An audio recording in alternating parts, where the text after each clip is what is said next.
Yeah, on the very last day of January, I managed to read another book.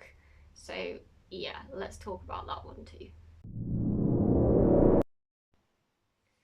Welcome back to Bookish Brummy. My name's Mel and I like to review books.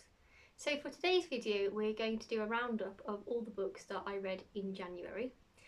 And I would normally do this on the end of week 4 when I did reviews for the books that I read in week 4, but I read so many books in week 4 that I just had too much to say, so I couldn't really justify spending another 20 minutes doing a roundup on all the books that I'd read as well. So what I would recommend, if you want to know more in-depth details about the books that I'm reviewing, then go to the playlist for Big Book January and start there, because for each week there'll be a special review for each of the books, like individually, which will say a lot more than what I'm going to currently say today.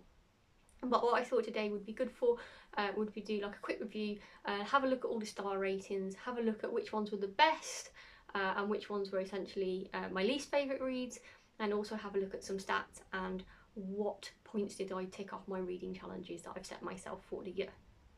So January was set the theme of Big Book January, and what I wanted to do was tackle some of the books on my shelves that have been collecting there, which are over 500 words. So for the purposes of this challenge, all big books were classed as 500 or more. However, I didn't actually think of this idea until I was about halfway through week 1 into the month. So the first book I read didn't quite make it as a 500 word book, and I've got a couple of other books in here that didn't quite meet the 500 word limit, but I had to read them for one reason or another. So we will get into those. So what I just want to say is, when I recorded my last video, I recorded it on Friday evening, ready for Saturday, and Saturday was the last day of the month.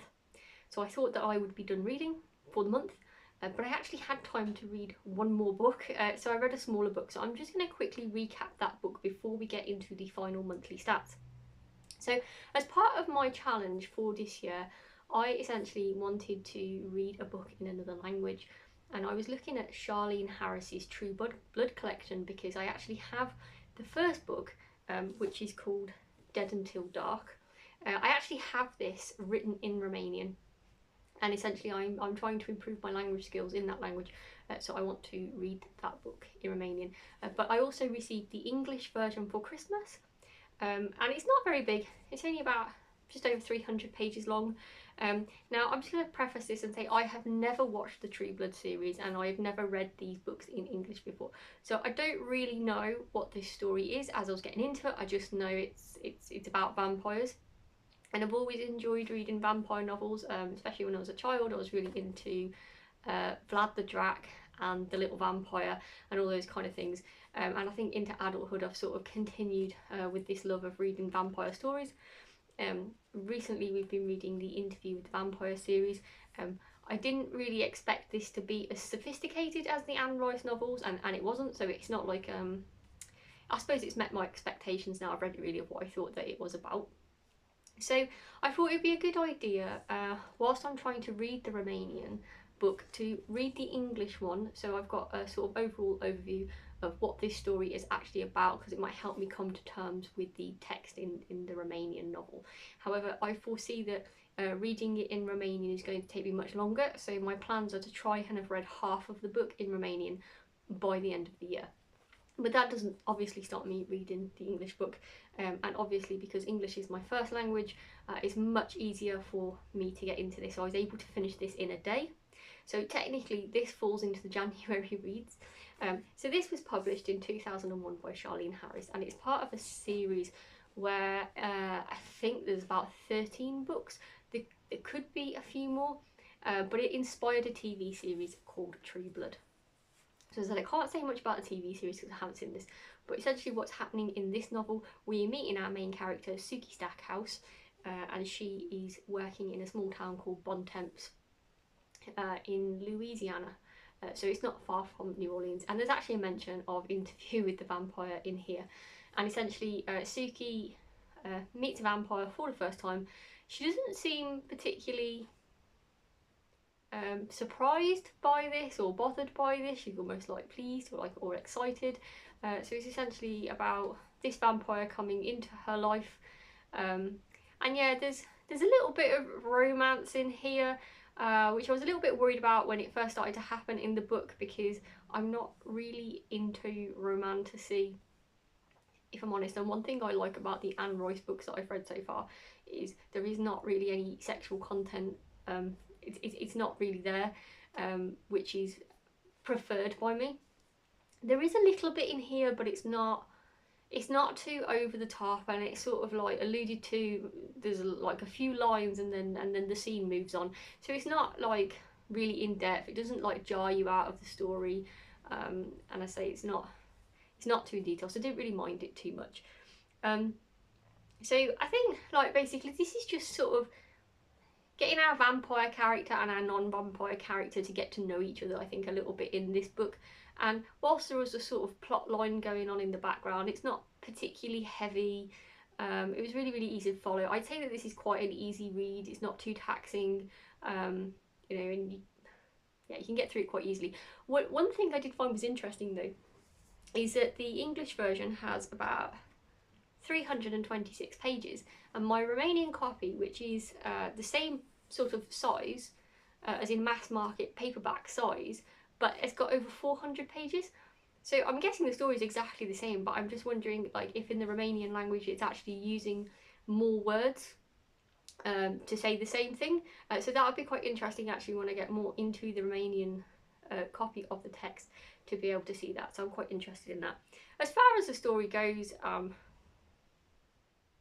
it's just an easy read really. I'd give it a 3.25. I'm not sure that I would necessarily come back to reading this, but I guess I'll find out when I get through the whole series, because I do actually own the whole series. I got the whole series for Christmas, so I'm interested to go. I will go all the way through them in English, but I say my main aim of reading this was not necessarily to read it in English because I particularly want to know the story in English. It was more the fact that I wanted to read it in Romanian, and I thought that it would be easier for me to read an easier going book that was more simple to read than some kind of difficult literary fiction in another language, essentially, which is why I picked this series. So yeah, so I've just done a short review on that for now, just because that will now be included in my book totals. So for the whole of Big Book January, I actually managed to read 10 books overall. Now, when I started the month, I set myself a goal of 8 books, which I'm just going to put on the screen now. And those were all the big books that I was sort of intending on reading, but then after the first week, after I've been doing it a week, I decided to remove Joe Hill's King Sorrow off of the list because I actually needed to use it in the February challenge. So if you're interested to know what the February challenge is, I've just posted a video about that on Friday, so I'll just put a link up in the top of the screen now if you want to go and watch that video. So out of the 8 books that were there, I then had 7 left from a reading challenge, and I actually managed to read 6 out of the 7. So I was really pleased by that, because all of these books are quite large, like they're all over 500 words. So the only one that I didn't get round to was Insomnia by Stephen King. So that was the second biggest book on the list. That was sitting at 900 pages long. And I think that if I had managed to start the challenge right on the beginning of January, rather than spending like half a week reading another book, I probably could have actually done that, like read it. But as I say, in hindsight, I had not really thought of the challenge until I was like halfway through the first week in January. So with that being said, the first book that I actually read before I came up with the challenge was a Stephen King novel. It was Cell. So Cell is sitting at something like 473 pages, so it just misses out on the 500 page boundary that I'd set for Big Book January. So aside from the 6 big books that I was reading, I also read the Dead Until Dark one, which is a smaller novel. I read Northanger Abbey by Jane Austen. I had to read this for my book club, so no matter what challenge I was doing, I was going to have to read this one. And then I also picked up last weekend a new novel which is out by Tanya Sweeney called Esther Is Now Following You. This is a psychological thriller, which again is only about 300 pages long, so it didn't really take me too long to get through. But overall, with all of those 10 books considered, I read 5,334 pages over a whole month. which is about 172 pages a day. Now obviously some days I had more time to read than others, so there were some days where I probably only read about 50 pages, and then other days where I managed to read absolutely loads. Case in point, when I read the Poisonwood Bible, that's over 600 pages long, and I basically read that in 2 days because I just could not put it down. So that was like a really good reading day. I think in the last month I've been quite lucky. I've had more opportunity to read than I would normally. I've had some more free time to myself than I would normally, which has made this challenge a little bit easier, and has meant I've been able to get a lot more done. So I don't know if I will get the same next month, probably not, but what I would like to do is just go through all of these and discuss what rating I gave them, but also what point they crossed off on my yearly challenge.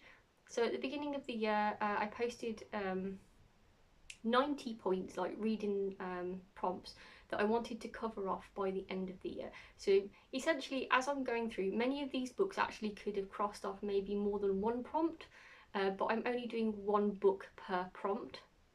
So this is to make sure that I do read at least 90 books this year.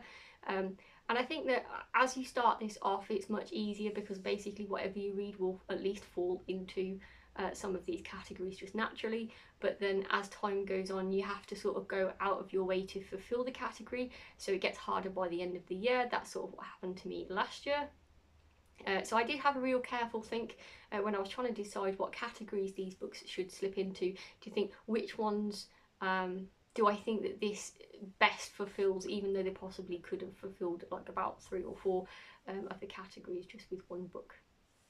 So I don't know how to start. I'm thinking that I might go from the lowest rating up until the highest rating, but before I start, let me just put all of the 90 prompts on the screen now that we're basically trying to cross off, because I think that that will make it easier to then see potentially what is left after we've discussed what I've cut. Okay, so the lowest rated one for me was Northanger Abbey by Jane Austen. I only gave this a 2.25 star, and that's not really because there's anything wrong with the writing, before you'll come for me. It's just that this is not really my thing. I wasn't really looking forward to reading it for my book club, but obviously going to a book club, part of it is reading stuff that you wouldn't normally pick up and read, to see if you find anything that you like that you may have missed otherwise. And there are a couple of times in my book group, you know, I have read something that I thought, oh, I'm not really interested in that, and actually I really enjoyed it. This just wasn't one of them. Yeah, it's just that the subject matter, the characters, I didn't particularly grow on me. I wasn't really particularly interested in the story. So, you know, but there's no harm done, because this is the first Jane Austen I've ever read from cover to cover. I had previously started one when I was a teenager. I think I tried to read Sense and Sensibility, and I only got about 10 pages in, if that, and, you know, I had DNF'd it because it wasn't really my thing. So as far as a reading prompt goes, this is covering published in a previous century, because this was published in 1817. Now, to be fair, obviously a lot of the books on this list, when I started looking at the publishing dates, a lot of them were published in the 20th century, so a lot of them would qualify for this. So I wanted to go back even further and thought, well, do you know what, we'll go back to the 19th century with this one. So this one definitely fulfills that prompt, so I'm happy that that prompt is now completed. The next one was published in 2001, so this is Charlene Harris's Dead Until Dark. I gave this one a 3.25, which you just heard me give. That's because there's nothing particularly significantly complicated about this plot. It's very easy reading. You know, it's the first book in a series, so there's not really that much stuff going on. The characters are just sort of getting to know each other. You know, so I wouldn't say that it's particularly overexciting. So I have given this to the prompt of made into a TV series, because obviously this has been a really successful TV series, so that seems like a good plot point to give it to. The next one is actually one of the big books that I read. So this one is called A Little Life by Hanya Yanagihara. This was published in 2015 and nominated for the Booker Prize. It didn't quite get there, unfortunately, although it is a very, very well written book, I can say that. I scored this a 3.75. And it was because it was very masterfully written. I thought Hanya Yanagihara had done a really, really fantastic job of the characters that she created in this book. But I did find it quite draining to read and quite tiring due to the subject matter. You know, depression's very heavily involved in here, and I think that, you know, you get sucked too much into this book. You sort of feel, you know, a bit of the depression yourself. And you know, it's just, this is not an easy read. I didn't find this a fun read, but it's a book that I'd wanted to read, and I wanted to be able to have an opinion on it because a lot of other people on the internet were talking about this book. So I don't regret reading this book. As I say, very heavy subject matter. But yeah, so it didn't quite rank as highly as some of the other big books that I've got on my list. This book is sitting at just over 700 pages long. Okay, so then the next one is our Stephen King novel, Cell. So this was the next highest ranked. So this was published in 2006, and I ranked this also at a 3.75. But if I had to choose between A Little Life and Cell, I would pick this one as the better one out of the two, even though they've rated the same, simply because I would read this again. I'm happy to read this again, whereas with A Little Life, I'm not in a rush to pick it up and read it again, but I sort of recognise that the literary skill that has gone into A Little Life is a lot more than the literary skill that went into creating this, but I enjoyed the story. I thought it was quite good. So this is Stephen King's take on sort of an apocalypse, a zombie apocalypse, I suppose, which was a real surprise to me because I hadn't realised that he had written anything like that. That's not sort of it's not sort of the kind of story he goes to with his horror. And I also found it different from the other books because instead of spending like 100 pages developing our character and sort of luring us in and us not really understanding what the story was, like this story started off on page 1 automatically. It was a page turn, it was like bam bam bam, this is what's going on. So I thought that this was a really enjoyable read. However, I have read a lot of Stephen King books up until this point. This is like my 29th one, and I can't, you know, rate them all a 4 or a 5. So when I really start to think about how I feel about other Stephen Kings that I've rated a 4, I'd say this one just goes slightly under a 4. But I did enjoy it. It was a good read. As I said, this didn't quite fulfill Big Book January because it was 473 pages, I think, but it's still a relatively large book in its own right. The next book on the list is actually the biggest book that we had in Big Book January, which is Justin Cronin's The Passage. So this was published in 2010, and I have given this 4 stars. This is the first book in a trilogy, which is I think it's called the Passage trilogy or the 12 trilogy. I think it might be called. The second book is actually called the 12, and the third book is called City of Mirrors. So this book was over 900 pages long. Yeah, so this book was like 960 odd pages long. So this was definitely the biggest one that we had. I've had this sitting around since about October last year, and I picked the book up in book 66. And I thought that the premise of it sounded really, really, really good. It was just getting the time to actually sit down and tackle this. This is probably the one that took me the longest to read, what with it being the biggest as well, and it's quite dense. It took me about a week overall, like a full 7 days. But I really enjoyed this. I thought that there was some really complicated world building going on in here, and I thought the book starts off and it's a bit of a page turner, and I think you get to about page 200 or 300, and then the story slows down a bit and we spend some time with our characters while we're doing some more world building and understanding what, you know, each set of characters actually understands about the situation that they're in. And then as we get near to the end of the book again, it sort of picks back up into a page turner. I have to admit, in the middle of the book I was kind of wondering how this would stretch out to a trilogy, but then, you know, from about page probably 650 onwards, you know, you start getting some ideas and you're like, oh, okay, I can really see where this could go. So I am interested in picking up the second one out of this trilogy. That one's not quite as big, but it's still a massive book. I think that was still like over 700 pages. But I think this is really interesting story. Again, this is sort of like an apocalypse premise, if I'm honest. because it's like a virus that's in the world, and then, you know, which parts of humanity are left afterwards. Essentially, it's along the same lines as Cell to a certain extent, but we don't have sort of zombies, but we do have the undead. So then the next one is going to be The Terranauts by T.C. Boyle. So this was published in 2016, and I'm giving this a 4.5 star. I have never heard of T.C. Boyle before I picked this book up, and then after reading this book I actually went to go and look at his back catalogue and realised that he's quite a prolific writer, so I'm actually quite keen to pick up some more of his work.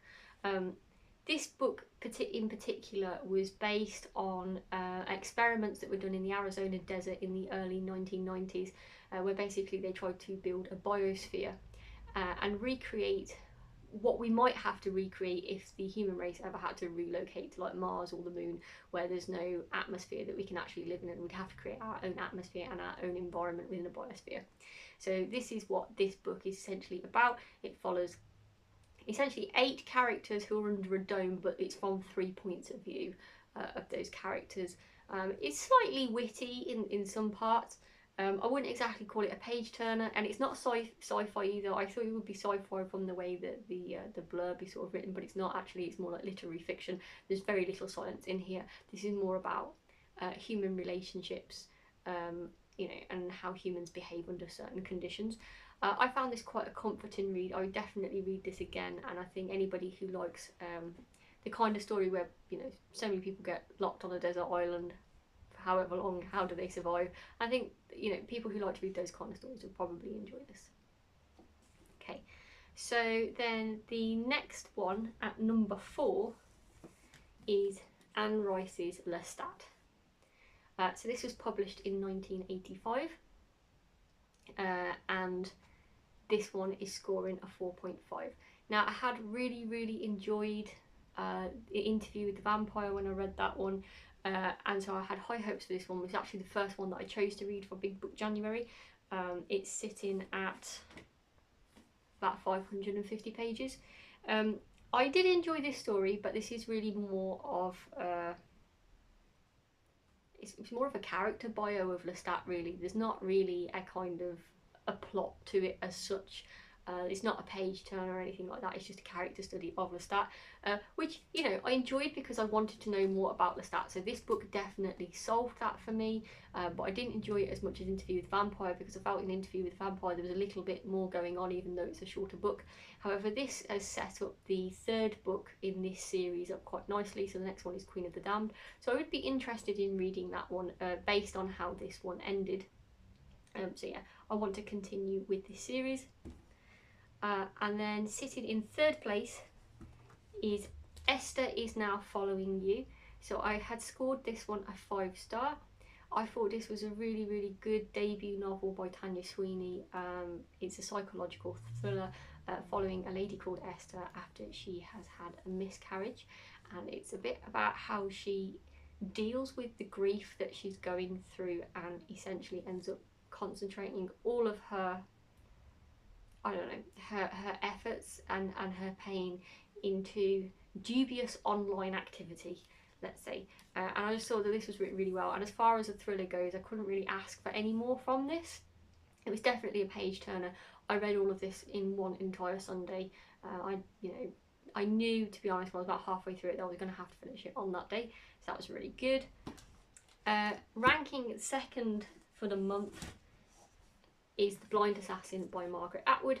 So this one also scored a 5. This was published in the year 2000 and was actually winner of the Booker Prize in the year 2000 as well. So I think this is the only one of the books on the list that has actually won an award.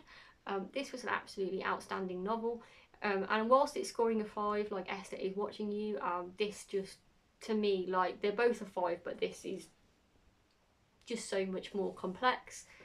And this is something that I totally would read again. I'd recommend anybody to read this. We basically follow our main character, who is an octogenarian in her early 80s, and she is recounting her life and recounting the life of her sister Laura, who took her own life 10 days after World War II. So the book is set in the present day in the 90s, which would have been at the time that this was written, but then it's sort of recounting back all the way back to like 1916, which is when our main character was born, and she recounts her childhood and her sister's childhood and also their life. So you could also call it a sort of coming of age story as well, and it's such a fantastic book, and I have tried to review this in my weekly review, but I've loved this book so much and felt that there was so much to say about it. I've actually done a video just to do with The Blind Assassin by Margaret Atwood, and that is going to come out this Thursday. So if you'd like to see a full review on that, that'll be coming out Thursday. Okay, and then at the top of the list, scoring a 5-star as well, is The Poisonwood Bible by Barbara Kingsolver. So this was published in 1998, and I think this one was, I think it was 1999 when it was shortlisted for the Women's Prize for Fiction, but it didn't actually win, which is amazing because I think this is the most outstanding book I have read in a very, very long time. I mean, obviously 5-star is the highest, but actually I'd probably give this like 6-star, 7-star, 8-star. Just give it as many stars as you can possibly give to it, because I was absolutely enthralled in this story. So what happens here is the Price family, who come from Georgia in America. In 1959 they moved to the Congo in Africa, and the family is a missionary family, and they're on a Baptist mission to basically convert all the locals in the village that they move into Christianity. Obviously that doesn't go the way that they planned, and then you have the fight for independence that happens in 1960, where the Congo becomes a Democratic Republic of the Congo, and our family kind of get caught up in that difficulty that's happening within the country. I recommend this book to everybody. Absolutely loved it. I failed to see how I'll read another book as good as this year. I really absolutely loved this. So that's sort of ranked all the books. The Poisonwood Bible was at the top, so if you've been reading this from the beginning of January, that's probably not really a surprise to you because I've been raving about that book since then. Now I've just realised I didn't tell you which reading prompts I'd crossed off with each book, so I'm just going to do that really quickly. So the Poisonwood Bible has crossed off takes place in Africa. So I say the Congo is definitely mid-Africa, so that's a good one for that. The Blind Assassin is the Booker Prize winner. Can't think of a better one, to be honest. Lestat is published in the 1980s. The Terranauts is covering off written from 2 points of view or more, because this is written from 3 points of view. The Passage is going to cross off 800 or more pages prompt. Cell crosses off the takes place in autumn prompt, because this story is actually happening in October. A Little Life, this one is going to cross off main character is hospitalised. Our main character is hospitalised multiple times in this book, so I thought that was quite apt for this one. Esther is Now Following You is covering off debut novel. I did mention with this one that this Dead Until Dark is covering off was made into a TV series because this was made into True Blood. And I did also mention with this one that this one is published in the previous century because it was published in 1817. So yeah, I honestly didn't think that I had time to say all of that in the week 4 reviews, so I thought I'd make a separate video for this.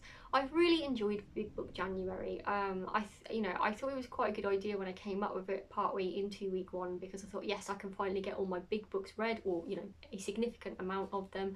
And I actually really enjoyed it because I think I prefer bigger books to smaller books. I like to be involved with a character for longer, and I like a slightly more complex storyline which can be sort of carried out when you've got a page count to handle, making it complex. So I think that I definitely want to do a big book month again. I'm not going to do it straight away, obviously, because I've got loads and loads of other ideas for prompts that I want to set for the weekly reads, but definitely we're going to do another big book month before the end of the year, because a lot of these writers, like Justin Cronin, who's got his Passage trilogy, all of those books are huge. Most of Barbara Kingsolver's books are over 500 pages, you know, and I want to read more of her work. T.C. Boyle, you know, quite a few of his are over 500 pages as well, and I sort of want to get into some more of his work. And same as Hanya Yanagihara, she has another book as well, which is like way over 500 pages. So as I actually quite like big books, I have quite a few more on my shelf rather than these ones I've just shown you. Never mind the Stephen King book like The Stand, which I still haven't read yet. So I definitely think we'll have another big book month before the end of the year. So let me know in January if you've read any big books yourself. Is there any that you would recommend? Have you read any that I've read on my reading list, and what did you think of them? And if you've liked this video, please press the like button, and if you'd like to see my future content, please press the subscribe button. On Thursday, as I said, I'll be bringing out a video which is a review of The Blind Assassin by Margaret Atwood, and then next Monday we'll be having a weekly catch up on the new February reading challenge, which is reading books from Stephen King and his family. So yeah, come and join me on Monday if you want to find out what I've read from the King family in the last week and give a short review on that. Thanks for watching and being with me today, and I hope you have a great rest of your day. Bye!